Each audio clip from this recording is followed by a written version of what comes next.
Coco's got the face lock. Eaton claims he's being choked. Referee there checks it. And he says, up on the chin. It's all right.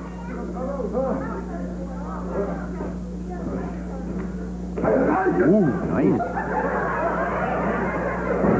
What a reverse face lock to that side headlock. Yeah. Boy, just like that. Never seen a conversion quite like that. Boy, he made a nice move on Bobby Eaton.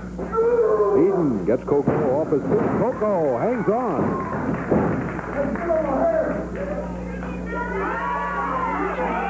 You know, I think winning that title, Dave, has given Coco that added confidence that is important in any kind of competition. It really seemed to bring him out, I think. We've always been impressed with Coco's moves, but I think you're right. He's a different wrestler than he was several weeks ago.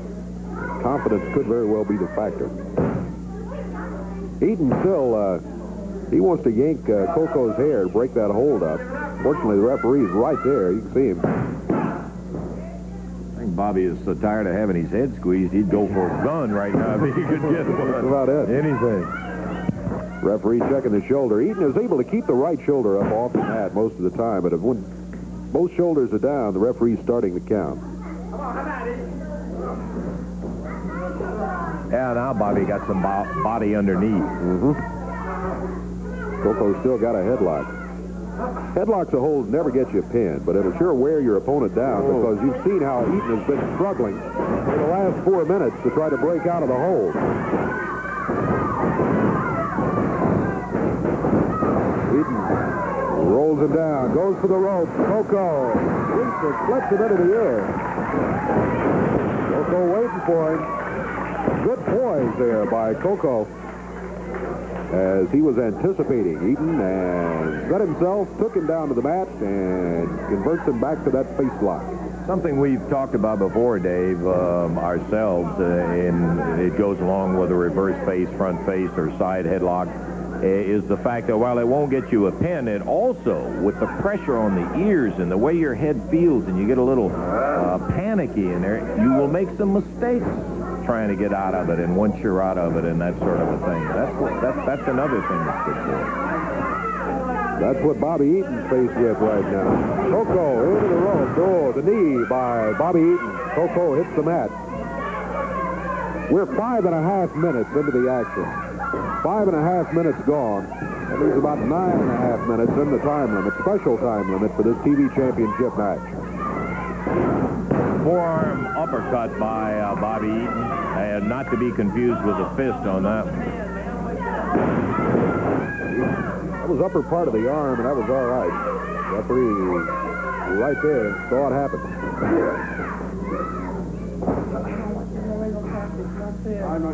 We talked a lot about Coco, but not to shortchange Eaton. This guy can go, too. No question about it. He's a young wrestler who's in a hurry, and he can plateau a very dangerous opponent. He has Coco on the mat now. Jimmy Hart has something to say to the referee. Don't know what, but... Meanwhile, Coco trying to force his way back to his feet. Well, he gets the head scissors on Bobby Eaton. Eaton screaming he had his hair pulled. Hart saying referee's choking him. Referee right there checks it out and says, it's all right. Shoulders down, count of 2. Bobby Eaton, no trouble in bringing that right shoulder up to stop the count at 2. This is another one of those holds. If you're not careful, you can have those shoulders down. Not really pinned, but just struggling to get out. If both shoulders hit the mat, the referee can count 3, and you're out of it. Yes, sir. You better believe it. And with as much power as Coco has in those stocky legs of his, he can crack a coconut with them. He'll make you forget your shoulders. Bobby Eaton kicking away, trying to pop loose. He does. Step forward. Himself again.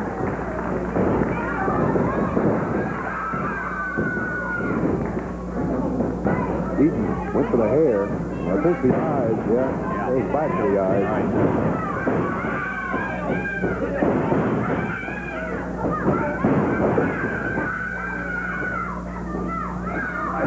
Bobby Eaton. That was a fist.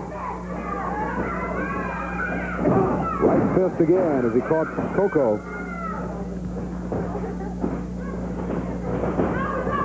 Coco into the rope.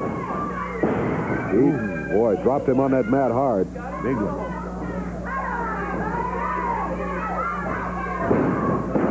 Just joined us, the TV title defense by Coco Ware against challenger Bobby Eaton. Coco with the upper hand for the first 5 minutes. We are now 8 minutes, 15 seconds into the match. 8:15 gone. Bobby Eaton has pretty much had things going his way for the last couple of minutes. Goes to the eyes again.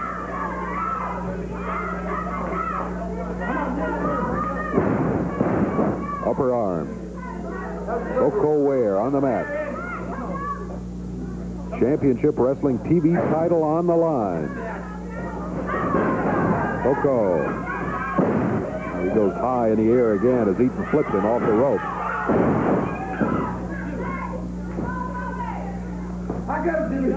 Eaton thinks he's got it won now. Ooh, with that right fist again. Fired it. How do you get up when somebody's banging you with a right hand like that? There's another one. Coco. And a battle back.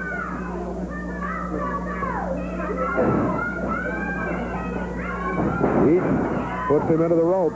Coco puts it down. 1, 2, 3. Jimmy Hart got in there just at the count of 3 by the referee. Hart was trying to stop it before the referee counted 3, but it wouldn't have mattered anyway. As far as the official result goes, Hart and Eaton both working on Coco Ware. Hart broke the chain over his head. Tommy Gilbert, Carl Fergie in here to clean him out of the ring. There go Hart and Eaton. And Bobby Hart's challenge for the TV title. Unsuccessful. Coco Ware retains that title. And I'm not sure, did the referee get to the 3 count or just 2? Whatever, the match was stopped when Jimmy Hart jumped in there. Yeah. And but I really think he got the 3 count down. We'll have to get a ruling. Right. But at any Coco rate, is the winner, obviously. He retains the championship. So, and what was the official time on it? 9 minutes, 36 seconds. 9 minutes, 36 seconds. Proud of Coco and a great defense here against a really tough opponent, Eaton. And sorehead type, you saw what happened when Eaton sensed whether he ever got the 3 or not. And Hart obviously sensed that was all she wrote in the challenge match in there. And so, the official winner and still the TV champion, Coco Ware. We got more action coming up, and we're going to get back to it in just a moment.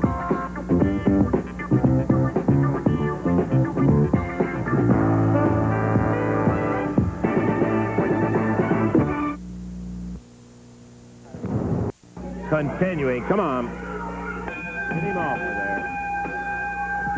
Pat Hutchinson out. He's got him the way he's grabbed with that thing. He grabs right at the temple. And the referee finally threatening him, gets him to back it up and move away.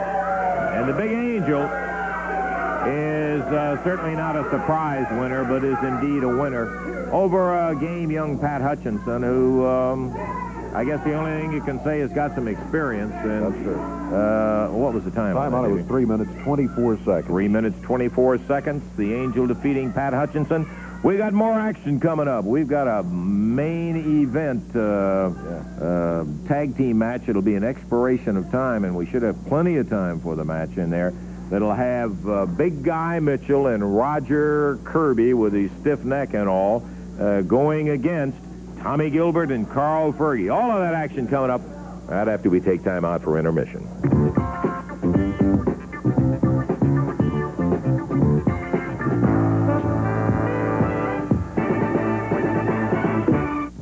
Back to Channel 18's Championship Wrestling action coming up here in just a moment. Hey, got a couple of things I want to tell you about. One, Thursday, January the 1st, kicking right off, 1981, right in Ashland, Kentucky at the National Guard Armory. We'll have more on that a little bit later. And January the 8th, back in Rupp Arena, and we hope by that time you'll have had yourself an amazing Christmas and New Year's and be out there to see this first time we're breaking the news. One match has been signed. Listen to this. The King, Jerry Lawler, against Heart's Dream Machine. We'll have more about that later on. Right now, I want to talk about Junction City coming up next Saturday night. By golly, I'll tell you what, at the Junction City Elementary School, the lid's going to be coming off. Rick Morton against Danny Davis, Sonny King against Gypsy Joe, Coco Ware against Jimmy Kent, then a big six-man with King, Morton, and Ware against Gypsy Joe, Danny Davis, and Jimmy Kent. Listen to the finale. Tojo Yamamoto, the Big Angel, going against the Superstar and Wildfire. Well, and you got a shot at a couple of guys who've got quite a reputation, Yamamoto and the Angel. No, Lance, I've never been to Junction City, but the Superstar and myself, we've got back together, and we've already